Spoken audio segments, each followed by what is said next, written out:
शनिदेव सारे ग्रहों में एक ऐसे देव जिनका नाम मात्र सुनकर हमारे मन और मस्तिष्क में न जाने कितने सारे सवाल और भय उत्पन्न हो जाते हैं, चाहे वो शनि की ढैया हो या साढ़े साती। जी हाँ, इस सीरीज में हम लेके आए हैं आप सभी के लिए, विशेषकर उन जातकों के लिए जिनके कुंडली के आधार पर शनि की ढैया या शनि की साढ़े साती का प्रभाव आरंभ हो चुका है। नमस्कार दर्शकों, आप सभी का स्वागत है आपके अपने चैनल एस्ट्रो दीपक दुबे पर। तो आइए स्वागत करते हैं अपने ज्योतिर्विद दीपक जी का और शुरुआत करते हैं शनि की साढ़े साती चंद्र राशि मेष पर जी। तो दीपक जी, जैसा कि हम इस सीरीज के पिछले एपिसोड में बात कर चुके हैं शनि की ढैया पर, सिंह राशि और धनु राशि पर, तो अब जो राशि में लेकर आई हूँ आपके समक्ष वो है चंद्र राशि मेष, जिसमें शनि की साढ़े साती की जो दशा है वो प्रारंभ हो चुकी है या होने वाली, इसका ज्ञान आप हमारे दर्शकों को दें। सबसे पहले तो बार बार ये दर्शकों का प्रश्न होता है कि साढ़े साती होती क्या है। बिल्कुल, साढ़े साती होती है शनि के चंद्र राशि के गोचर के अनुसार जी। तो अगर आपके, और वो साढ़े साती इसलिए कहा जाता है कि वो 7.5 वर्ष तक प्रभावित करती है जी। अब चंद्र राशि से एक राशि पहले जब शनि आते हैं तो साढ़े साती प्रारंभ हो जाती है। उस राशि पर रहेंगे तो वो मध्य दौर कहलाएगा, चंद्र राशि पर आ जाएंगे तो, और उसके अगली राशि पर जब जाते हैं तो वो अंतिम दौर कहलाता है जी। जैसे मेष वालों की बात की जाए तो मेष वालों की शनि साढ़े साती का प्रथम दौर प्रारंभ, अभी प्रथम चरण होगा, वो शुरू हो चुका है 29 मार्च से, क्योंकि शनि जो है वो मीन राशि में आ चुके हैं। तो मेष राशि से एक राशि पहले मीन राशि है जी। तो 2.5 वर्ष जब तक मीन में रहेंगे तब तक मेष वालों के लिए साढ़े साती का प्रथम दौर।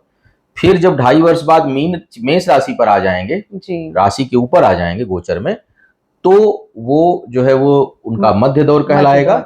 और मेष से एक राशि आगे अर्थात वृषभ राशि में जब शनि देव जाएंगे गोचर में तो वो शनि के साढ़े साती का अंतिम दौर कहलाएगा जी। 30 वर्ष के बाद, 30 वर्ष का गोचर होता है, शनि देव एक राशि में 30 वर्ष बाद आते हैं, काफी लंबा 30 वर्ष पर, क्योंकि एक राशि में 2.5 साल रहते हैं, 12 राशियां हैं तो 12 2.5 जो है 30 हो गया, तो एक किसी भी राशि में 30 वर्ष बाद आते हैं। किसी भी व्यक्ति के जीवन में 3 से अधिक साढ़े साती नहीं आ सकती नहीं। सामान्य मान्यता यह है कि जो है बीच बीच में थोड़ी चर्चा भी कर लें राशियों की बात करते जो दिमाग में आ जा रहा है, फिर हो सकता है अगले साढ़े साती में कुछ और बोल दूं। नहीं, हमारे दर्शकों के भी बहुत सारे प्रश्न हैं दीपक जी आपके लिए। पहली जो साढ़े साती होती है वो सामान्यतः माता पिता के लिए कष्टकारी होती है, सामान्यतः जब शुरू हो पहला चरण ये सामान्य मैं बता रहा हूँ जी। अब आपकी पहली साढ़े साती ही 28 वर्ष के बाद आई तब अलग बात है, क्योंकि हो सकता है आप जन्म ले और साढ़े साती तुरंत बीती हो जी। आपके जन्म के समय, मतलब एक राशि पहले शनि, 2 राशि पहले शनि हुए हों जी। तो ऐसे में क्या होगा कि साढ़े साती जो है 27 साल बाद आएगी। ऐसे में कुंडली का ज्ञान तो बहुत होना चाहिए, कुंडली बहुत वृहद है, पूर्ण ज्ञान किसी को नहीं हो सकता, हमें भी नहीं है। जैसे कि हमारे दर्शक हैं, बहुत सारे चर्चाओं को सुनने के बाद वो प्रश्न करते हैं, तो यही जैसे हमारे दर्शकों को आपने भी कई बार सजेस्ट किया कि बिना एक अच्छा एनालिसिस अपनी कुंडली का करें, किसी निष्कर्ष पर ना पहुंचे, ये एनालिसिस करके भी 100% बताना संभव नहीं होता। जो लोग दावा करते हैं गलत करते हैं, क्योंकि 100% तो केवल शिव बता सकते हैं। कर्म 24 घंटे परिवर्तित करता है, हम इंसानों के बस की बात नहीं है कि पूरी चीज बता दिया जाए। बहुत सिद्ध योगी कोई होगा तो मैं नहीं कह सकता, लेकिन वो भी शिव तो नहीं है ना जी। तो जो प्रकृति और मनुष्य में जो अंतर है वो अंतर तो हमेशा रहेगा जी। तो इसलिए 100% नहीं होता, लेकिन हाँ संभावना, ज्योतिषिक संभावनाओं का शास्त्र है, इसमें काफी हद तक गूगल रोड मैप की तरफ पता चलता है कि हाँ भाई आगे ट्रैफिक कैसी है जी। तो उस तरह से जो है वो बाकी आपकी यात्रा कैसी होगी तो आपकी गाड़ी पर, आपके ड्राइविंग स्किल पर बहुत चीज निर्भर करता है। वही हाल ज्योतिष का है, आपको एक दिशा बता देगा कि ये है, लेकिन चीजें होंगी एक्चुअल में कैसे, वो आपका अपना कर्म, आपका डिसीजन, आपका वर्किंग कैपेसिटी, आपका टेम्परामेंट, सब कुछ डिसाइड करता है 24 घंटे। फिलहाल मेष की हम लोग बात कर रहे हैं जी।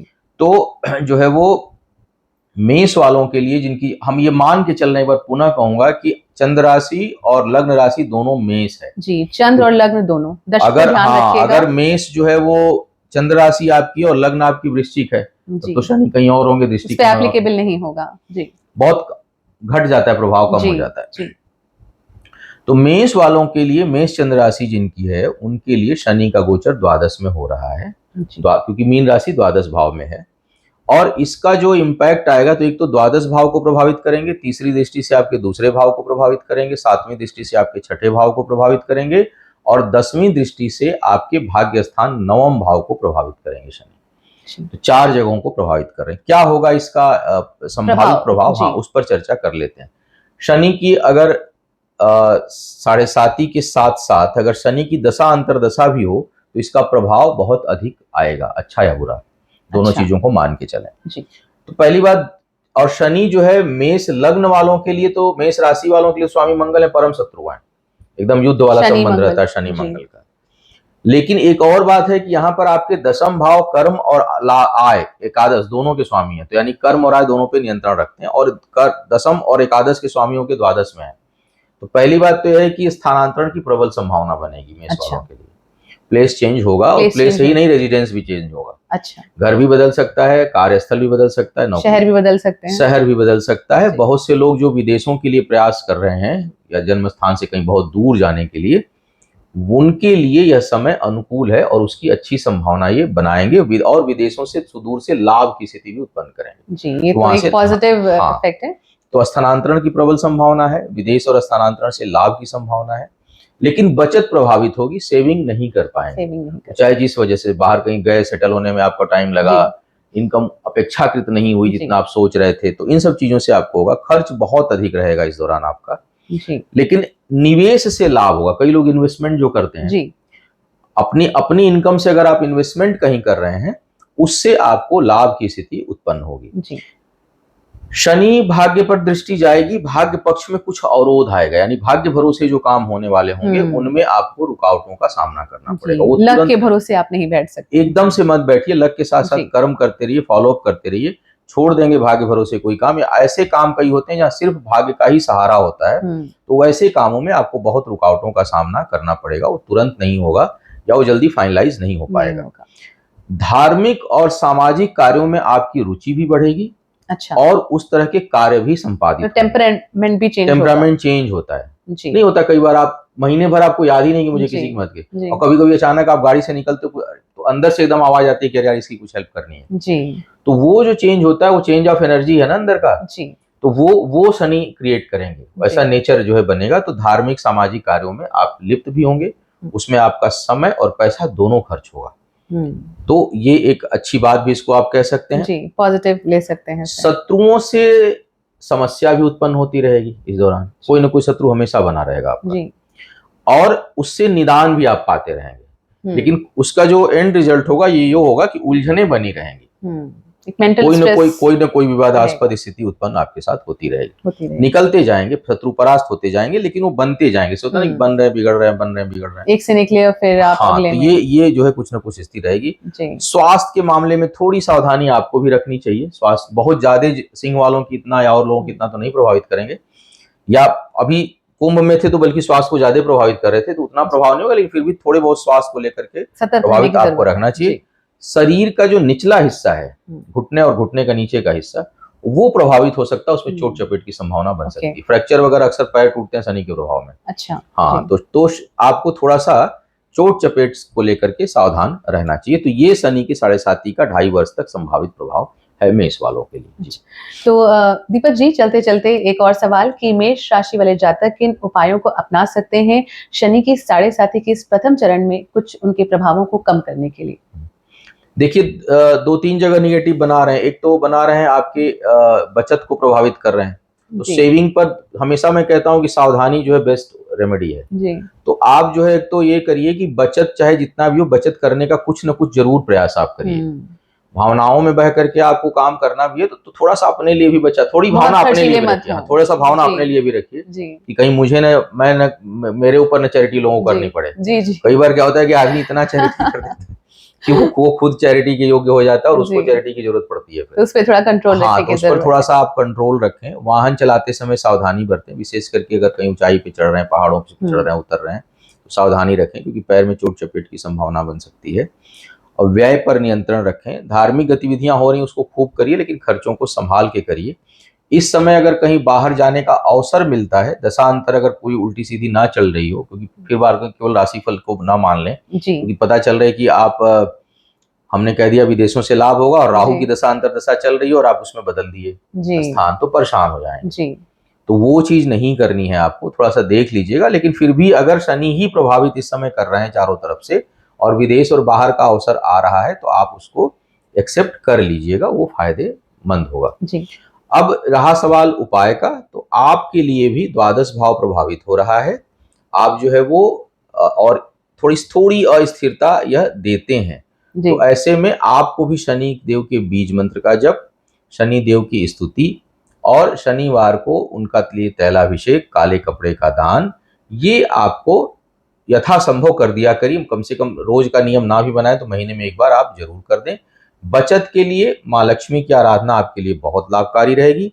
शत्रु बनते बिगड़ते रहेंगे, इसलिए हनुमान चालीसा का पाठ या बजरंग बाण का पाठ आवश्यक है। अगर बहुत अधिक समस्या आ रही हो और आप सही हैं तो बंगलामुखी का भी अनुष्ठान या जप आप कर सकते हैं, ये लाभकारी इस दौरान होगा। इस मामले में आपके लिए लाभकारी होगा।